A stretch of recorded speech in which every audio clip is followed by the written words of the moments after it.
Hello everyone, আসসালামু আলাইকুম। সবাইকে গুড আফটারনুন।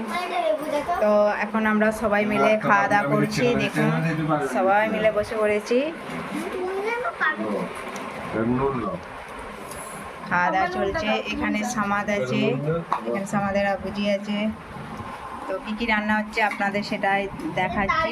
তো এখানে সাদা ভাত আছে, পটল ভাজা, এটা হচ্ছে গন্ধরাজ লেবু, এখানে আমের মশলা আচার আছে, এটা আমার বাড়িতে বানানো। আর এটা হচ্ছে আচার, মানে আচার নয়, এটা কি, এটা বিলেতি আমরা চাটনি। আমি নিজে রান্না করেছি, নিজেই ভুলে যাচ্ছি। আর এখানে আছে নোনা মাছ দিয়ে আলু করলা দিয়ে চচ্চড়ি, এখানে কষা আছে। আর এখানে মানে মাটন দিয়ে কুমড়ো দিয়ে রান্না, দেখুন কত সুন্দর হয়েছে কালার। আর এখানে আমার সামাদ ভাত খাচ্ছে। সামাদ বলো কিছু বন্ধুদের। সকাল হয়ে গেছে, এখন 2টো বাজে। না, খালি নানি বাড়ি। তো কেমন লাগলো ভিডিওটা অবশ্যই লাইক কমেন্ট শেয়ার করবেন, একটু সাপোর্ট করবেন। আপনারা সুস্থ থাকুন, ভালো থাকবেন। আল্লাহ হাফেজ।